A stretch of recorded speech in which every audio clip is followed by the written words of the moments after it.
अस्सलाम वालेकुम। कैसे हैं आप सब?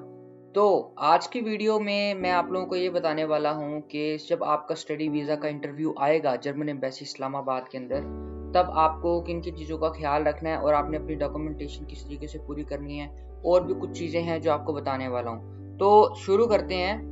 और आज मैंने अपना कैमरा भी ऑन कर रखा है ताकि आप लोग साथ के साथ देखते रहें। तो मैं सारा वन गो में शूट करूँगा और ये वीडियो थोड़ी लंबी हो सकती है, बट मैं कोशिश करूँगा कि इस वीडियो को 2 पार्ट्स में बना दिया जाए ताकि जितनी ज़्यादा डिटेल्स बताई जा सकती हैं बता दी जाएँ और आपको भी इतना फ़ील ना हो कि बहुत बड़ी वीडियो हो गई है। तो चलें स्टार्ट करते हैं।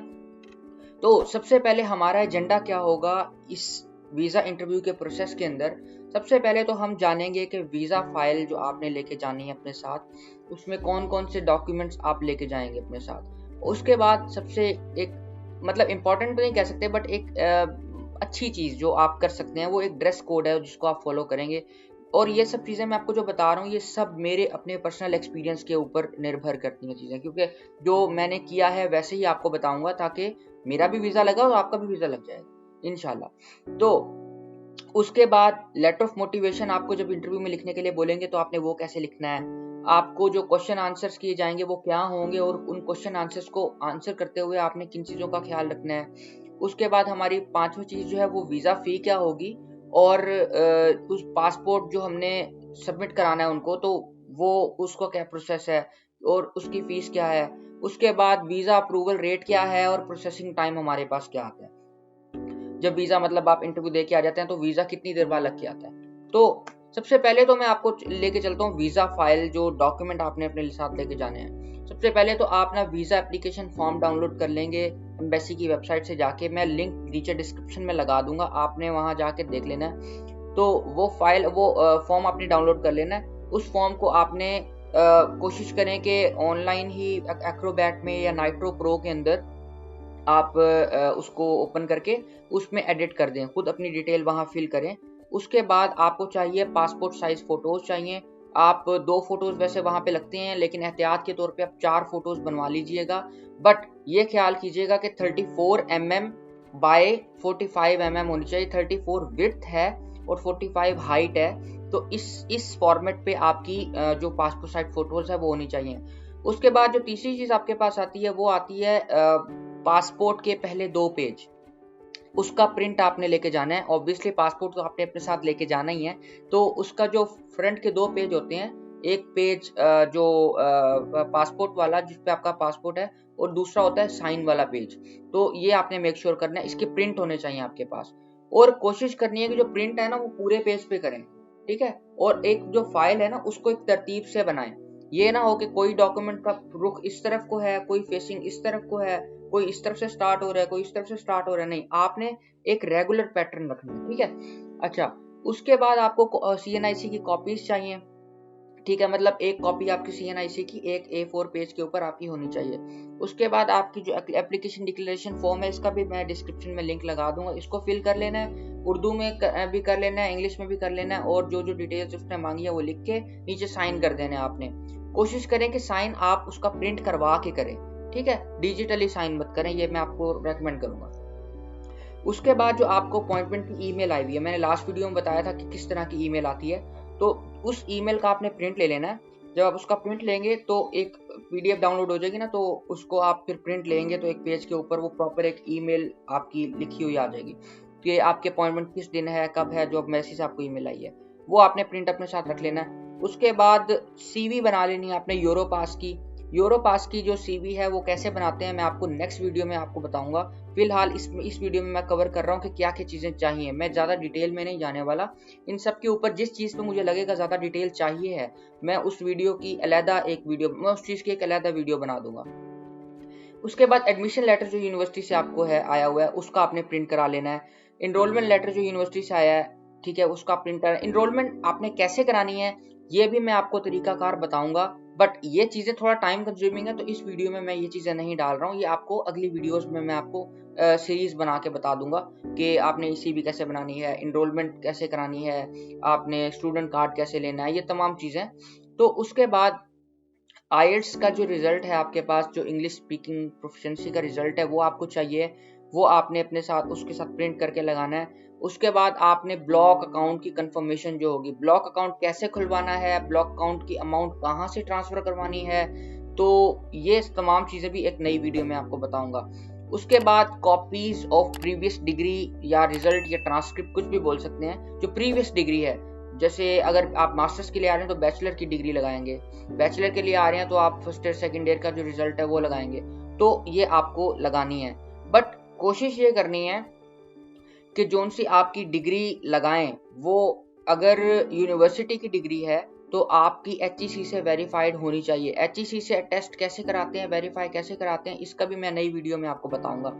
उसके बाद हमारे पास ट्रैवल और हेल्थ इंश्योरेंसेस, ये आपने कैसे लेनी है अभी बताऊंगा, बट ये आपको चाहिए है, ये डॉक्यूमेंट आपको चाहिए है। और ये मोस्ट इंपॉर्टेंट चीज के आपने अपनी फोटोज को, वहां ऑप्शन होगा एप्लीकेशन फॉर्म के ऊपर कि अपनी फोटो को ब्लू कर दें, बट आपने तब ब्लू नहीं करना। आपने सिर्फ ये तमाम चीजें ऐसे ही एक एक पेज के ऊपर एक जैसे तरतीब मैंने लिखी है, इस तरतीब में आपने तमाम डॉक्यूमेंट ऐसे रखने हैं। उस रखने के बाद उसको स्टेपल नहीं करना और अपनी फोटो को पेस्ट नहीं करना कहीं पे, बस ऐसे ही डॉक्यूमेंट एक ट्रांसपेरेंट कलर की एक फाइल में डालें, वो जो एक पैकेट मिलता है उस पैकेट में डाल के आप एम्बेसी पहुंच जाएं। और आपको वहां पे ऐसे बहुत से लोग दिखेंगे जो इतने मोटे मोटे फाइल बना के लेके आए होंगे, आपने परेशान नहीं होना। मैं भी उस वक्त सोच रहा था यार ये गलत है या मैं गलत हूँ, बट जो एम्बेसी ने आपसे चीज मांगी है सिर्फ वही लेके जाएं, उसके अलावा अपने साथ कुछ मत लेके जाएं। हाँ, कोशिश करें कि जिस जिस चीज का आपने प्रिंट लिया है उस चीज की ओरिजिनल डॉक्यूमेंट की जो फॉर्म है वो आपके पास उसमें होनी चाहिए। मतलब एक लैदा फाइल हो जिसके अंदर आपके पास तमाम ओरिजिनल डॉक्यूमेंट्स पड़े हों, और एक ऐसी फाइल हो जिसके अंदर सिर्फ और सिर्फ आपकी एम्बेसी की में जो आपने जो देनी है उसके प्रिंट्स पड़े हों। तो ये चीज का आपने बहुत मेक श्योर कर लेना है और किसी बात से परेशान नहीं होना। उसके बाद अब आप एम्बेसी जाएंगे तो आपको मतलब अब कुछ तो पहन के जाना होगा ऑब्वियसली। तो मेरा जो अपना मानना है वो ये है कि आप एक सेमाई फॉर्मल आउटफिट पहन के जाएंगे तो एक कुछ आपका इंप्रेशन अच्छा जमेगा। ऑब्वियसली वहां पे लोग जीन्स में भी आए होंगे, कमीज शलवार में भी आए होंगे, मैं नहीं कह रहा आप ऐसे नहीं जा सकते, बट एक हर चीज की एक हर जगह का एक ड्रेस कोड होता है ना। तो एम्बेसी का जो आपका ड्रेस कोड है वो आपका ये होना चाहिए कि एक यूनिक कलर्ड का आपका, मतलब अगर ब्लैक पूरा सूट है तो वो ब्लैक होना चाहिए, ग्रे होना चाहिए, या थोड़ा ब्राउन होना चाहिए। तो इस तरह का जो कलर्स हैं वो आप सिलेक्ट करें जो सोफिस्टिकेटेड हो, ऑफिस वेयर में ज्यादा यूज होते हैं। ये आपने कोट पहनना है, शर्ट पहननी है कॉलर वाली, उसके बाद आप व्हाइट शर्ट पहने तो ज्यादा बेटर रहेगा क्योंकि वो हर किसी के साथ चल जाती है। उसके बाद आपने जो पैंट है वो पहननी है और नीचे शूज पहनने हैं और बेल्ट, बस इससे ज्यादा आपने कुछ भी नहीं, ना कोई आपके कफलिंग्स लगे होने चाहिए, ना आपके कुछ ये वो या टाई होनी चाहिए, कोई एक्स्ट्रा एक्सेसरी कुछ नहीं हो, ये जो यहाँ पे लेपल पिन लगाते हैं वो भी नहीं चाहिए है। क्योंकि आप एम्बेसी जा रहे हैं, इंटरव्यू देने जा रहे हैं, आप किसी ओबियसली शादी या पार्टी पे नहीं जा रहे हैं कि आप कुछ एक्स्ट्रा एक्सेसरीज लगाएंगे, सिर्फ और सिर्फ। और जो वो हैं, अगर आप ग्लासेस पहनते हैं तो ग्लासेस पहने, अगर आप सन ग्लासेस या ऐसे लगा के जा रहे हैं तो मैं आपको रिकमेंड करूंगा ऐसा कुछ नहीं करना आपने। उसके बाद आप अंदर वेस्ट नहीं पहनेंगे, सिर्फ 2 पीस सूट होना चाहिए, ये बहुत एक इंपॉर्टेंट चीज है। उसके बाद ये जो मैंने आपको बूट्स और बेल्ट बताया ये सेम कलर के होने चाहिए। आपका जो ड्रेस कोड है मैंने आपको पहले बताया कि मैंडेटरी नहीं है, बट ऑब्वियसली आप जब बहुत से लोगों के अंदर खड़े हुए होंगे एक प्रॉपर सोफिस्टिकेटेड बंदा बनके, तो आप जो है बाकी लोगों से थोड़ा सा बेहतर निखर के आएंगे सामने। और वीजा ऑफिसर के एक इम्प्रेशन होता है ना कि यार इस बंदे से ना ज्यादा ये थोड़ा समझदार बंदा लगता है, इसको चीजों का पता है, तो इसको थोड़ा सा मतलब एक माइंड होता है ना। अब एक बंदा वहां पे फंकी स्टाइल में आया हुआ है और एक बंदा थोड़ा सोफिस्टिकेटेड बन के आया है, तो ऑब्वियसली जो थोड़ा सोफिस्टिकेटेड बन के आया है उसकी पर्सनैलिटी ज्यादा अट्रैक्ट करेगी वीजा ऑफिसर को। अच्छा, तो उसके बाद हम चलते हैं अगली स्लाइड के ऊपर। तो ये मैंने एक्चुअली कल सारी स्लाइड्स बनाई थी बैठ के जो जो सोच के जो जो चीजें मुझे चाहिए थी और मेरा एक्सपीरियंस था उसको देखते हुए। तो लेटर ऑफ मोटिवेशन, इंटरव्यू आप जब देने जाएंगे तो लेटर ऑफ मोटिवेशन आपको लिखने के लिए वो दे देंगे। आप जब वीजा ऑफिसर के पास जाएंगे तो वीजा ऑफिसर क्या करेगा, आपको एक पेज दे देगा। वो एक काउंटर होगा, काउंटर के नीचे से एक छोटा बॉक्स होगा, बॉक्स के अंदर से ना वो नीचे ड्रॉर होगी, ड्रॉर के अंदर वो पेज रखेगा, पेन रखेगा और आपको बाहर दे देगा। आपने वो पेज और पेन उठाना है और आपने लिखना शुरू हो जाना है। वो आपको बोलेगा कि लेटर ऑफ मोटिवेशन लिखो। लेटर ऑफ मोटिवेशन बोल सकता है, कवर लेटर बोल सकता है, मोटिवेशन लेटर बोल सकता है, एसओपी बोल सकता है, स्टेटमेंट ऑफ पर्पस बोल सकता है। तो कुछ भी बोले वो एक ही बात है। तो आपको वो कैसे लिखनी है, वो लिखने का तरीकाकार ये है कि आप तो पहले ये 4 क्वेश्चंस है ना, जो why Germany, why this university, why this course and your future plans after जब आप डिग्री खत्म कर लेंगे तो उसके बाद आपका फ्यूचर प्लान्स क्या है। तो ये 4 क्वेश्चंस के आपने एक्चुअली आंसर्स लिखने होंगे वहां पे पैराग्राफ की सूरत में। जैसे एक ऐसे लिखते हैं ना, ऐसे में एक पैराग्राफ, दूसरा पैराग्राफ, तीसरा, चौथा पैराग्राफ, इस तरीके से आपने समझे लिखना है। तो पहले पैराग्राफ में आपने क्या लिखना है कि जर्मनी ही क्यों आना है। अब मैं थोड़ा एक्सप्लेन कर देता हूँ कि ये इसके आंसर्स आप कैसे कैसे दे सकते हैं, क्या क्या प्रोबेबिलिटी आप बना सकते हैं। जर्मनी ही क्यों आना है, जर्मनी इसलिए आना है क्योंकि एक तो यहाँ पे बहुत टेक्नोलॉजी का बहुत ज़्यादा इन्फ्लुएंस है, ठीक है। ऊपर से आप कोई भी आपकी डिग्री है आप वो बोलते हैं उसका बहुत ज़्यादा इन्फ्लुएंस है। उसके बाद आप बोलते हैं जर्मनी आने का मुझे एक और फायदा है कि जर्मनी मुझे ना बहुत सारे और यूरोपियन कंट्रीज का एक्सेस अनलॉक कर देता है। तो मैं घूमने का बड़ा शौकीन हूँ और मैं मेरे लिए तो यूरोप घूमने का एक बड़ा अच्छा मौका है, तो मैं घूम भी सकता हूँ, साथ साथ पढ़ूंगा भी सही, एंजॉय भी करूंगा। और उसके बाद ये 2-3 बातें ही लिख देंगे तो आपका एक पैराग्राफ पूरा हो जाएगा। उसके बाद आप ये लिख देंगे, ये आप अपने जहन से भी सोच सकते हैं, ये मैं अभी जो माइंड में आ रहा है मैं आपको बता रहा हूँ, बट आप खुद से भी कुछ अच्छा सोच के लिख सकते हैं। तो ये यूनिवर्सिटी क्यों, आप बोलें कि भाई मेरा कोर्स जो था वो इस यूनिवर्सिटी में अवेलेबल था और इस यूनिवर्सिटी की रैंकिंग बहुत अच्छी है और ये एक ऐसी स्टेट के अंदर है कि जहाँ पे बहुत ज़्यादा मतलब जॉब्स अवेलेबल हैं और स्टूडेंट को बहुत ज़्यादा फायदा मिलता है। चाहे आप कुछ भी करें बट आप ये मेक श्योर करके जाइएगा कि उस स्टेट का, किस स्टेट में आपकी यूनिवर्सिटी है, आपकी यूनिवर्सिटी का नाम क्या है, आपकी यूनिवर्सिटी का जो है वो जो आपका कोर्स किस मतलब लैंग्वेज में है। ये तमाम चीज़ें आपकी थोड़ी R&D होनी चाहिए ऑलरेडी इंटरव्यू में जाने से पहले। वाई दिस कोर्स, यही कोर्स आपने क्यों चूज किया। आप बोलोगे जैसे मैं फिजिक्स का स्टूडेंट था तो मैंने बोला कि भाई मेरा ऑलरेडी मैं बैचलर्स कर चुका हूँ फिजिक्स में, तो मुझे अपना फिजिक्स में ही आगे मास्टर्स करना था, अपनी जो एजुकेशन है उसको फिजिक्स में ही परस्यू करना था, तो जिसकी वजह से मैंने फिजिक्स का कोर्स ही चूज किया। और वैसे भी ये कोर्स मुझे इस यूनिवर्सिटी के अंदर इंग्लिश टॉट में प्रोवाइड किया जा रहा था, तो मेरे लिए तो एक अच्छी अपॉर्चुनिटी थी कि मैं ये कोर्स इस यूनिवर्सिटी में लेता।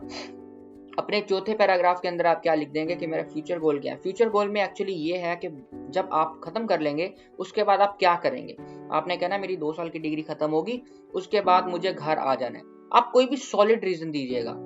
सॉलिड रीजन से मतलब ये है अगर आप शादीशुदा हैं या अगर आप मतलब इंगेज हैं, कुछ भी है, तो आप ये बोल सकते हैं कि भाई मेरी फैमिली यहाँ पे है, ठीक है, मेरी शादी हुई है, या कुछ भी ऐसा बोल दें कि मुझे वापस आना है, तो मतलब मेरे डिपेंडेंट्स यहाँ पे हैं तो मैं वहाँ पे नहीं रह सकता हूँ, मैं तो पढ़ने के लिए जा रहा हूँ और वापसी आके मैं अपने कंट्री को सर्व भी करूँगा। और सर्विस टेंस में कि भाई मेरे कंट्री में अभी जो लेवल ऑफ एजुकेशन है वो जर्मनी में उससे बहुत आला है, तो जर्मनी से अच्छी एजुकेशन हासिल करके मैं पाकिस्तान आके उसको यहाँ पे इम्प्लीमेंट करूँगा और कुछ नई रिसर्च करूँगा ताकि मेरे कंट्री को उससे फायदा हो।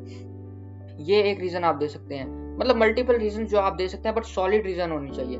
तो उसके बाद या मेरे पेरेंट्स, मेरी तमाम जो हमारा हिसाब किताब है वो यहाँ पे है, तो वो अकेले हैं मेरे पेरेंट्स, मैं अकेला सिबलिंग हूँ, या मेरी एक सिस्टर है उसकी शादी हुई है बट मैं अकेला सिबलिंग हूँ, तो मुझे अपने फैमिली का टेक केयर करना है, वो मेरे डिपेंडेंट्स हैं। तो मुझे फिलहाल डिपेंडेंट्स इस सेंस में नहीं लिखना आपने कि वो फाइनेंशियली डिपेंडेंट है, बट वो मतलब ऑब्वियसली वालिदैन है, बूढ़े हो जाते हैं तो अब उनका ख्याल रखना है, तो मैं वहां नहीं रह सकता, मैं वापस अपने कंट्री आऊंगा। तो मल्टीपल रीजन है, या आपको मुख्य ऑप्शंस दे रहा हूँ। अच्छा, उसके बाद ये जो मैंने लिखी हुई बात LOM बोले, वो SOP बोले, कवर लेटर बोले, कुछ भी बोले लिखने के लिए, तो वो एक ही चीज होती है, तो आपको परेशान नहीं होना।